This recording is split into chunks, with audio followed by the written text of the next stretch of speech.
actually play some really loud music and get bummed up inside my house before I actually leave. Like the partners have to sacrifice on many date nights and like late night things. Like today, I actually ran a little bit with someone who is the fastest non-Ladakhi in the Khar Dungla challenge.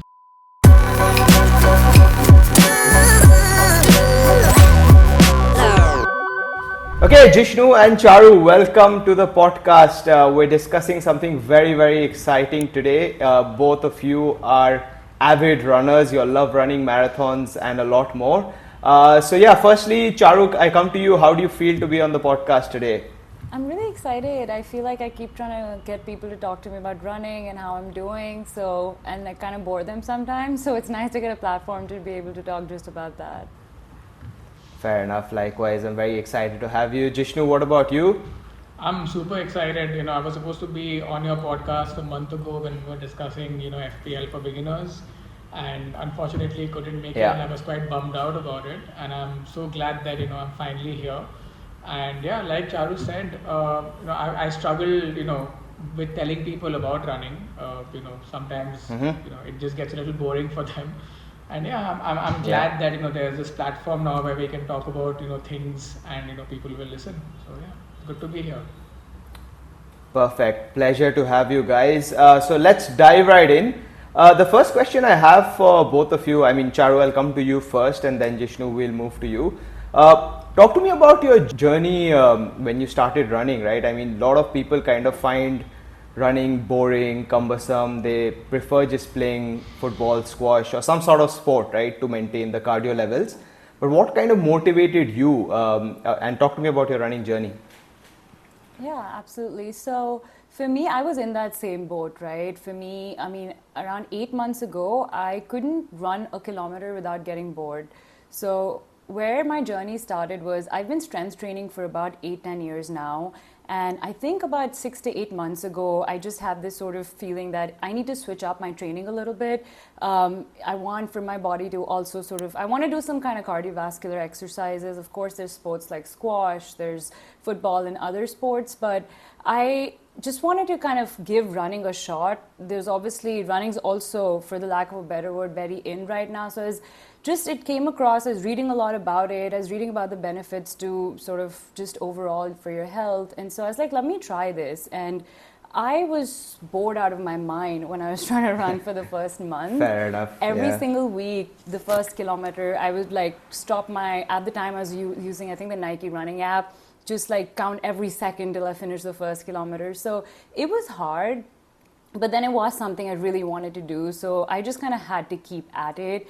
And after the first 3 to 4 weeks, and when you experience, not even 4 weeks, I think 6-ish weeks, when you experience I didn't believe in it, but there's this thing called the runner's high, when you're just like at the end of a long run, or even just when you're running, I started enjoying it because I was listening to music. It was that 1 hour, 1.5 hour, whatever distance I'm running, that amount of time I got to myself in the day. So it started working as therapy. So I went from like hating it to tolerating it and then kind of really loving it to where I'm at today, where I cannot go without it. So that kind of was my journey with running, yeah.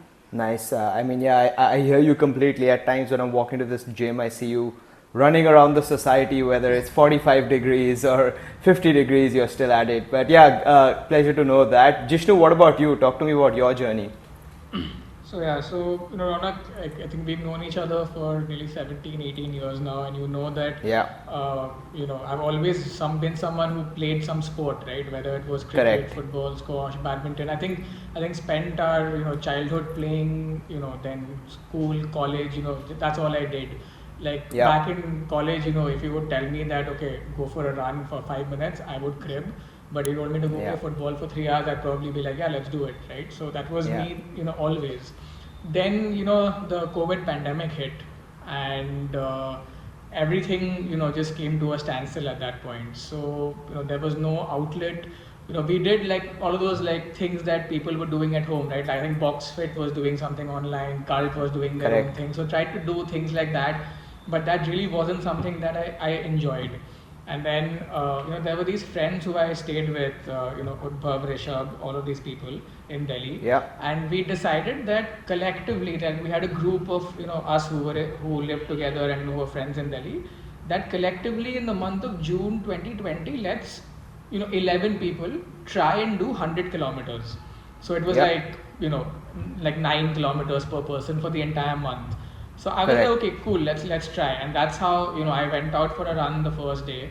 Super unfit, I think I was more walking than running, but and I started my journey also with the Nike Run Club app, which in hindsight is like a great app for beginners, who are looking to start running.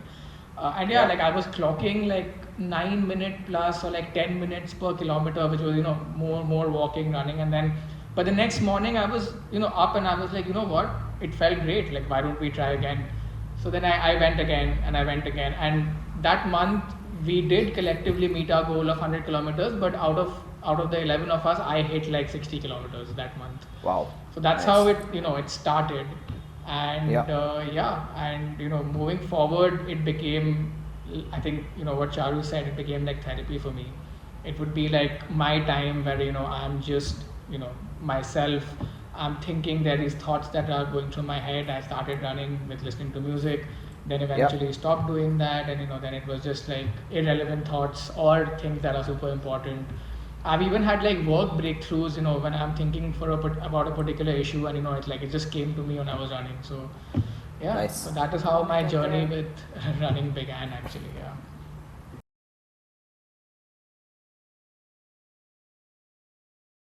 Charu, talk to me about your training regime. What is it like, in normal weeks, normal months? How is it different when you're building up to a race? Would love to get some news on that.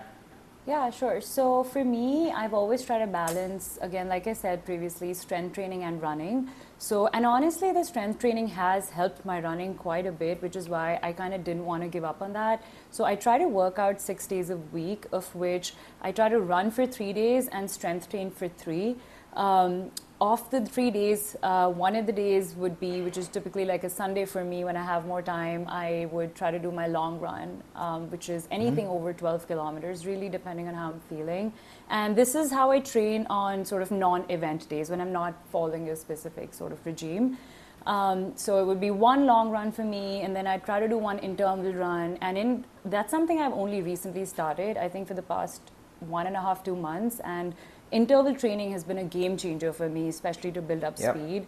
And then I try to do one sort of let's do what I feel kind of run, which is like the easy run, I guess. But sometimes if I'm not feeling too good, it just caps at a 5-6K. If it's a good day, I've had fueled myself with the right food, it goes up to like 10 or 12. So that's kind of what is like a must for me. 3 days a week I want to run. And then if there's like a strength training day where I'm feeling good, like if I strengthen in the morning and I have the time for it, and I am feeling good, I'd maybe do like a fun run, which is like a 2-3K in the evening as well. So that's kind of how I typically sort of break up my regime when there's no specific event. And when there is a specific event, which is kind of what I'm kicking off right now, like I'm trying to sort of train for a marathon, it's more structured. I follow it's this app that's called Running with Hal. So every week you're increasing your distance. During the week you still do your interval runs, your tempo runs, but then your long distance you keep sort of building up, right? So you do, let's say, 21 kilometers this Sunday. Next Sunday, it's got to be like a 23, 24, build it up to like a 28, 32, all the way up until your marathon distance. So that's really the only difference, which is where I keep building up my long distance when I'm training for a specific event. But outside of that, I mean, the usual split is 3 days strength training, 3 days running. Nice. Jishnu, what about you? So I think my training schedule looks, ideal weekly training schedule looks very similar to what Charu actually mentioned. I do strength training 3 days a week, which is Monday, Wednesday, Friday, and I usually normally would run 3 to 4 times a week, but I'm currently in the middle of a training block. So I'm training for a marathon which I'm running next month.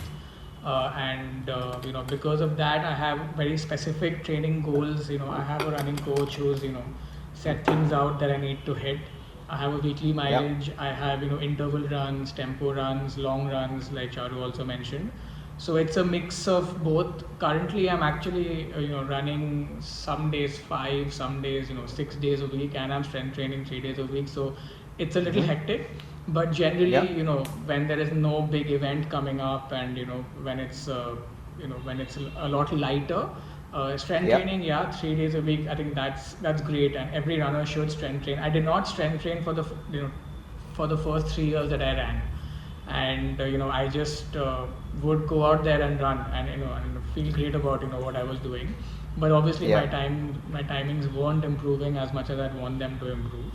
And then last year I spoke to some coaches. I got some advice, and I think strength training is something that is a must for every runner.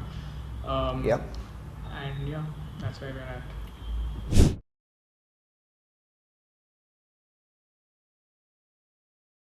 Okay, Jishnu, I'll come to you first now.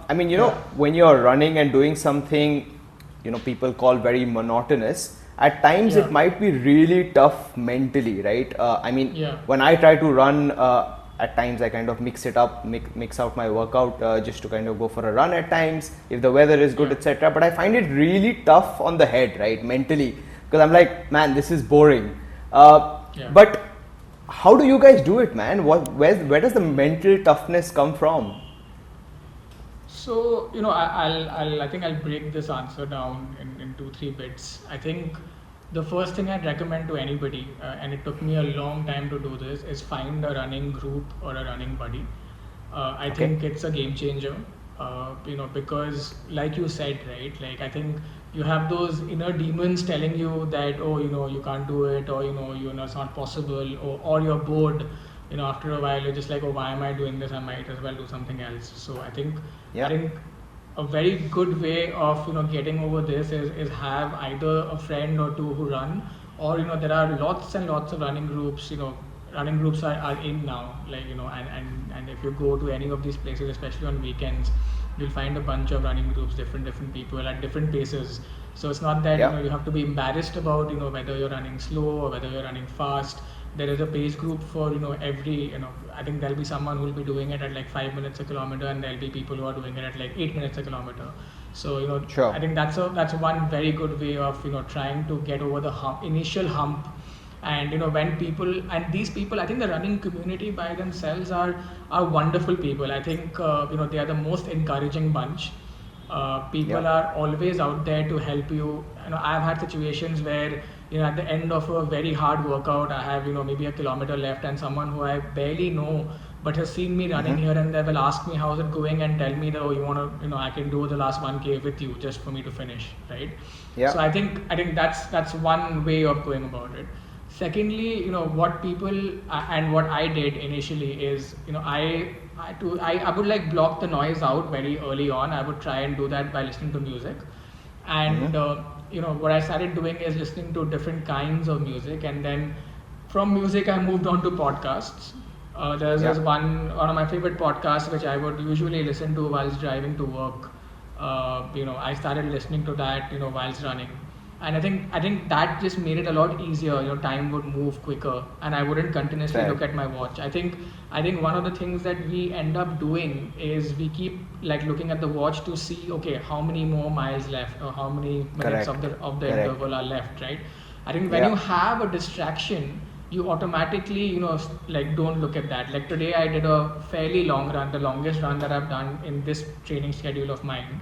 And I was struggling in the middle, and I had a friend who just said that he'll run 4.5 kilometers with me, and that went by super smoothly, So just because we were just chatting about everything under the sun, and it wasn't something that I was continually looking at my watch, and I'm like, okay, this much is left. So I think these two things, one is like try and find a distraction which will work. And the second thing is find a running group or a buddy or a friend or friends, or it's a good way of getting, your friends also into running. So, yeah. Fair. Charu, have you faced any sort of challenges? Where do you get the mental toughness from? Yeah, I mean, absolutely. I think Jishnu made a great point about kind of running with a buddy. That's something I haven't been able to do just yet because of my work schedule. Like it ends super late at night, so I can't join some of the run groups that, especially in the morning, right? So I haven't been able to get there, and I think everyone I've spoken to that's achieved what they wanted to in running has definitely recommended that, and it's something I want to get to as well.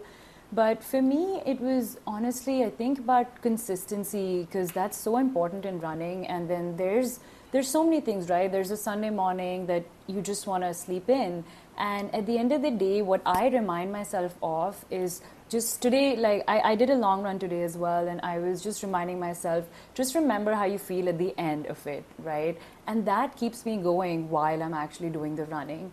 And then in addition to that, just sort of keeping up with that routine, because you have to accept that when you are running, whether you're training for something, whether you're keeping consistency doing it, there are things that you are going to miss out on, right? You're not going to be able to go out every Friday night or Saturday night. You are going to skip stuff. You might miss family things, and you are going to have to be okay with that and understand that I'm making this trade-off for my health, for whatever reason that you're running for, right?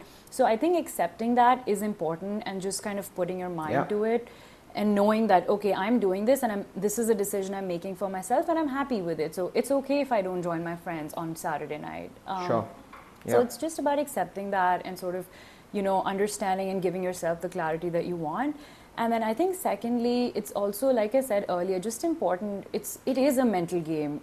Running, I feel, is so much more mental than it is physical, because your legs may give up on you, but if you're mentally, okay, I can do this, I can get through the end, and I'm going to be consistent with my training plan. If you can find that sort of like mental strength, I think you can get where you want to when it comes to running. So for me, those two things I've kind of learned how to control. And once you experience the joy that running does give you, it becomes easier to do. There's still days now after having ran for so long that I just don't want to do it some days. But then I'm like, no, you know what? I'm going to suck it up now, and then I'm going to feel better about myself for the rest of the day. So that's kind of how it's been for me. No, man, absolutely. Honestly, sorry, Jishnu. Yeah, go on. Yeah, sorry. No, I was actually going to take something from what Charu said. I think very early on I realized, and when you get into running, you start watching a bunch of videos and reading, and you read books on running written by runners. Actually, Murakami is someone who wrote like a book about running also, because he is a distance runner. And I think one of the things that stuck on very early on for me is, like, someone said that the human body is actually limitless. You don't know what your body can do. And what Charu said, I think she is absolutely bang on. Running is whilst your physical fitness gets better, but unless you're mentally strong and your physical fitness, even if it gets better, your running will probably not get better. I think absolutely. She hit the nail on the head about making sacrifices, especially when you're training. You need to say no to so many things. And I think I've lucked out a lot with friends like you, Ronak, and others who've happily met for lunches or early dinners, because they know I need to sleep early. Even when we went to Ranthambore, I was sleeping early. So fair. I think no, man, I think that's bang on. I think that's with any sort of fitness, honestly. They say that half the battle, when people don't want to go to the gym, especially in the mornings, when it's tough, you've just woken up, but half the battle is won when you kind of just wake up and get out of bed. Then you're going to go. So that's the game in your head, right? So if you win that, then your body's going to follow. So bang on that.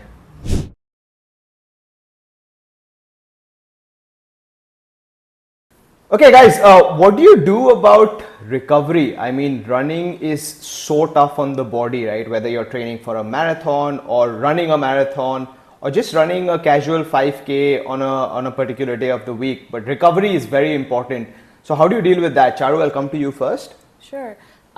I should not be giving advice on this just because I'm so bad at it. But I'll tell you what I'm good at. I'm good at fueling. I know I need to eat this much. I know I need to eat before. I need to eat after. So the number one thing for both recovery and just being able to run for me has been ensuring that I eat well. So that, and I'd recommend that to everyone. If you're not fueling your body right in the right ways, eating complex carbs, eating whole foods, and just, not thinking so much, like it's okay if, it's okay if you eat a lot. So but as long as it's, whole foods. So that's the one thing I try to do. Now, the second thing that I'm still working on and trying to get better at is actively stretching, foam rolling, and just sort of maintaining a routine for that as well. I have a routine for my training, but right now I don't really have a routine for proper recovery, and that is something I need to get better at. But I've watched a lot of videos, I've read some books, and what I have seen people recommend, and Jishnu, I'm sure you have some great tips as well that I look forward to, but definitely a lot of foam rolling, stretching. I think those are the two main things that I've come across and have tried. Fair enough. Jishnu, what about you? What do you do? Yeah, so I think the biggest problem with nearly every runner is the lack of warming up and the lack of stretching after 100%. Running. Yeah. I was one of those. I was one of those runners, as well back in the day. I did, buy my first ever foam roller, in August of 2020. That's when I realized, okay, like these muscles and everything is hurting, right? Yeah. And I need to do something about it. Yeah. So what is it that I do? So I initially started with foam rolling. I personally, what I do is I carry a yoga mat. I don't run anywhere near my house. I actually drive 7-8 kilometers to Nehru Park or Amrita Shilkil Marg, which is next to Lodi. And I end up running there. So I do carry a yoga mat. I do carry my foam roller. I think stretching really helps post run. I think, there is like a difference of opinion regarding stretching before running and after running. Yeah. Before running, many people say that your first kilometer, if it is an easy warm up kilometer, that does the trick. You don't need to do stretching. But I think everyone uniformly says that you need to stretch post your run, right? Whether it's stretching your calves, whether it's stretching your hamstrings, whether it's just doing the pigeon pose to release some stress that is already there. So I do a bunch of stretching. I do foam rolling. The one thing that used to work wonders for me, which I am going to restart from today actually, is a massage every Sunday. Yeah. So when you run long, and when I mean long, especially when you're training for a full marathon, long can be anything between 24, 27, 30, 32 till 34, and then you taper. So these days, it gets really hard. Yeah. Your body needs to recover. Your legs need to become fresh for the next week of training. It's relentless, right? The 16 weeks that is a marathon training block is like a relentless 16 weeks that you have to, give your body time to recover as well. So yeah, massages really help. I'm someone who hates massages. I'm one of those people who don't like people touching me, but it's something that I have done in the past, also because that's just helped my body a lot, especially the lower body. Yeah. So that's one. And I think more than anything else, I think Charu's first point regarding nutrition is amazing. I think the correct nutrition can completely change you as a runner. And I am completely guilty of not fueling myself well. I love junk, and that's a big problem that I have, but yeah, I have been much better about it recently, and I have this is the first training block where I have figured out how to fuel myself perfectly before, during and after my run. Yeah. So always, I used to run on an empty stomach because I run at like 5 a.m. And I used to hate eating anything before. And yeah, sure, that's fine when you're doing a 5K, 8K, maybe even a 10K, no worries, but eventually when it gets longer, what do you do? Yeah. So fueling yourself, I think the nutrition bit is as important as anything else when it comes to, recovery. I think again I will touch upon it being nutrition being key for all sorts of fitness and sports. They even when someone is an avid gym goer, they say your body is actually 70% made in the kitchen and 30% at the gym. Yeah. So it works absolutely both ways. And people have this habit of just loading up after a workout or after playing a sport, but that eating something an hour or so before your workout or before your run is so crucial as well. I think that's equally important. Huge difference. That energy that it gives you. Yes, Charu, go on. I've seen the effects of that. Like Jishnu also said, I don't like to eat for at least 3 to 4 hours after I wake up. But now, like today, I had to run 21K, right? So I woke up an hour before I was supposed to leave the house just so I can wake up and fuel myself. And because I've seen the effects of that, even something as simple as a toast with like jam or something like that, it really does impact nutrition. So before is equally important.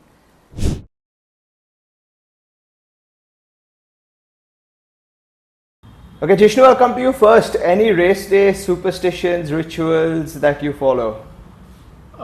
Yeah, so I have a very particular way that I lay out my clothes. I have two superstitions.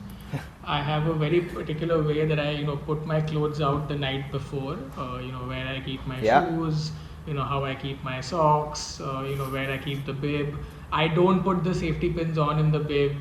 Till I actually put my t-shirt on. Many people they first put it on and then they'll put their t-shirt on with the bib on it. I don't know, it's just something that the very first race that I did and it went off very well. I actually did much better than what my target time was. So I've just kept those things on, and to be very honest, I did not know better. The reason I didn't put it on the very first time is because I didn't know better. I thought, theek hai, I'll put my t-shirt on and then I can easily put the safety pins on and it'll not be a problem, and that's how it started. But yeah, so I have a very specific way in which I lay stuff out, and do. The second thing that I do is, what I eat before the race, the night before. I think that hasn't changed apart from this one time where, I went to a different kind of cuisine restaurant, so I didn't have an option to eat that. But otherwise, I eat a very specific meal the night before every single race. And what do you eat? What is it? Pasta. Okay, so no, I actually don't eat pasta. It's what I eat is incorrect. I need to change that. I have been eating pasta nowadays, yes, but it's basically I eat a lot of pan fried noodles. Like it's like the gravy noodles that is there. It's not someone that people would recommend, not something people would recommend, and I don't recommend this to anybody also. It's just something that works for me, and I've just it works for you. I mean, you do you, man. So I have ensured that every single race since then, I've eaten pan fried noodles the night before. Apart from this one time where I did the New York half marathon and we had gone for dinner with a bunch of friends where I ate a lot of pasta, which was great because I had a great run that day also. But I haven't changed my superstition though, so yeah. So these are the couple of things that I do. Charu, what about you? Not so in terms of like just sort of race day, I'd put it as rituals more than superstitions. It's first is I try not to experiment with anything new on the race day. New shorts, new sports gear, whether it's my t-shirt, whether it's my socks, my kneecaps, my shoes. Everything needs to be tried and tested. So it's just more of like a thing to take care of more than superstition. But I think the dinner point is also true for me. I eat the exact same dinner every single time, which is pasta and with a homemade sauce, because I'm allergic to dairy, so I can't really order in because most pastas you order from outside have like cheese or milk or cream. So I'd make it at home, whether that's pesto or something. So I need to have that meal. And then the bib thing you mentioned, Jishnu, was actually interesting because today was actually the first time I put my bib on before so on my t-shirt the night before.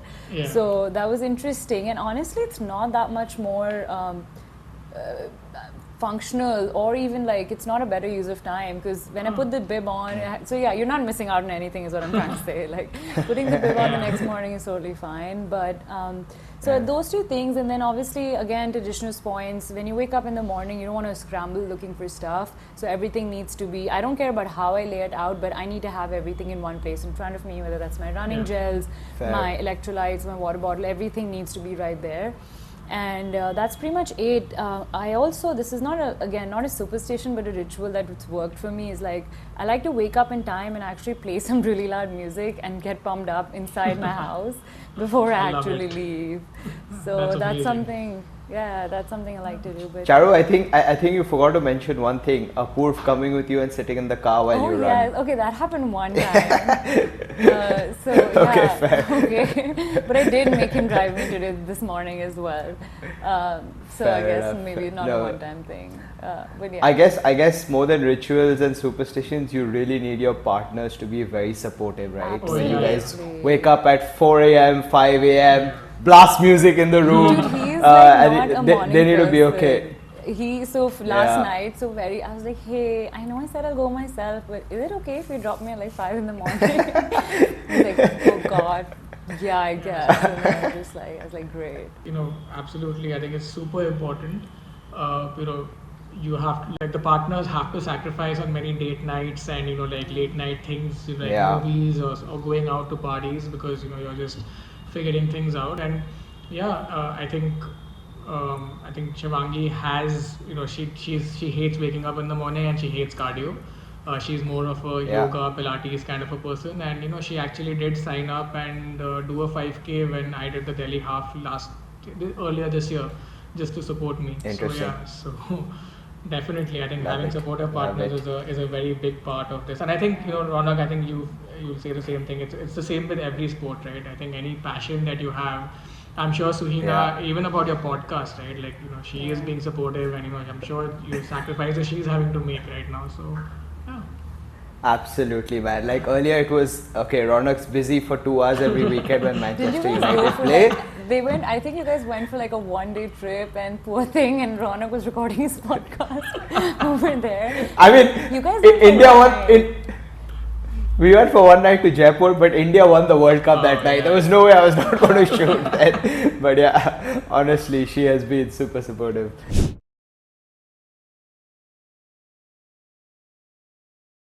Jishnu, I'll come to you first again. What does your running calendar look like for the next few months? Do you have any half marathons planned? Yeah, so I actually do. I have, next month I'm running the Chicago full marathon. It's Okay. on the 13th of October. Exciting. And then after that, I'm going to be running the Delhi half, which is in Feb. I was planning on running the Bombay half also, but I think I have a friend's wedding on the same weekend, so it didn't work out. And I'll be also doing the Tata Steel 25K in Calcutta, which is happening in December. So yeah, Nice. so I do have a few of the races lined up. So I think when I got into running and I started like really following these marathoners, and just running content has blown up on Instagram and other social media platforms like crazy, right? So then Yeah. I first found out that how there are say the 4 Grand Slams in tennis. Correct. There are these like 6 world major marathons that you people want to do, and if you finish all 6, you get a special medal. It's the Abbott World Major Series that is there. So I'm actually going to be I'm trying. My aim is to do the all 6 in the next 5 years. I Nice. am doing Chicago this year, and I've already gotten into Berlin. I got into Berlin this year, but I had to defer it because within there was a span of only 2 weeks between Berlin and Chicago, so I couldn't do both. So I chose to do Chicago this year, and next year I'll be doing Berlin, and hopefully, in 5 years' time, I'd have all 6 completed. Quick question there, Jishnu. How does it work? Do you have to apply for it and they kind of check Yeah, like your so- portfolio? Or how does it work? So basically, there are. I mean, the beauty of running marathons, very different from all these elite level other sports is, I think there are 2 ways of getting into 3 different ways of getting into it. One is that there's a time qualification. So you would have in the past you should have run a marathon under X hours or under X Got it. time to be able Got to it. get direct qualification into these 6, right? Got it. That's Got it. one way of getting into it. So for people our age group, Ronak, it would be you have to run a full marathon in about 3 hours to be able to qualify for that.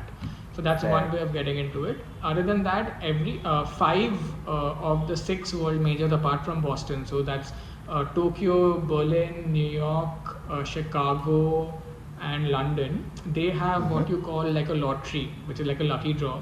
So they do have around like 5,000 people who get lucky every year, and they can run it as a part of that.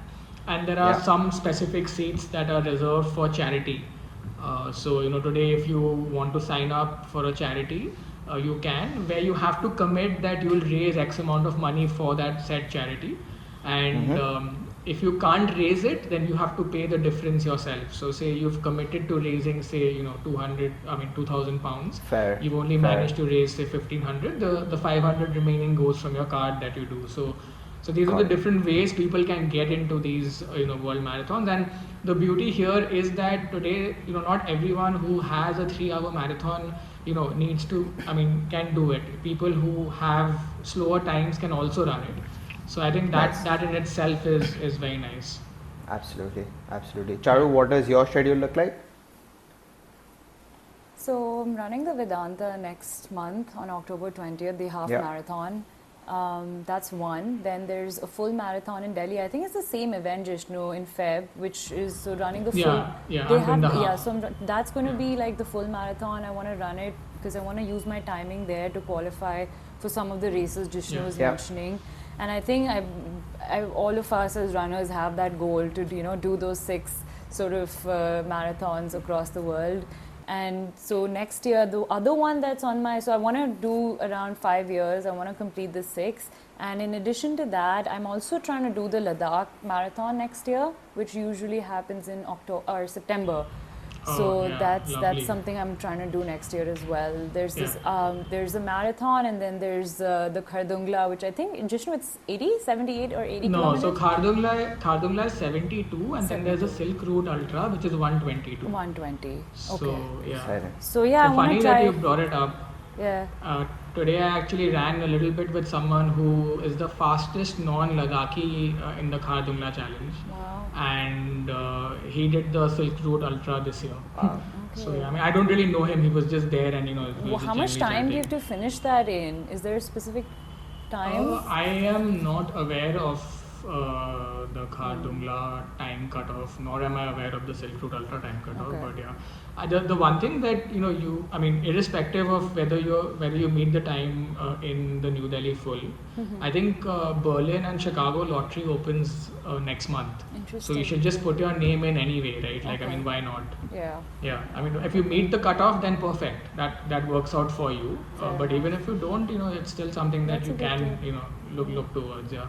And it's a free entry, so it's not going to take any money to enter the lottery. Yeah. Okay, that's interesting. I did not know that. Cool. I'll definitely sign up. Great, guys. A lot of great knowledge shared today. Very different type of podcast that I've hosted today. Really enjoyed it. Any closing comments from any of you? I'm glad we could do this. I think there's so much information, like just being on this podcast, I think I learned a lot from Jishnu. So I feel like it's great to have a community. It's great to be able to talk about these things and to have a platform for it. So I really loved it. I'm glad. Jishnu, any closing comments from you? I think I'd say the same thing. I think I started out the first thing I said on the pod was that it's good to have a platform where we can talk about this, and I think it's like the way running is going. People are really over time embracing the running culture in India.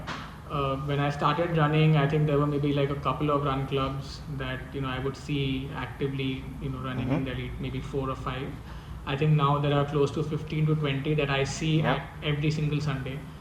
There's this, so it's good. It's good. It's big that you see, teenagers or young adults who are saying no to going out on a Friday or Saturday night and are actually there at like 6 a.m. on a Sunday. I think that's great for India as a country, honestly. Great, guys. Pleasure having you. Thank you so much. Hope to have you guys back soon.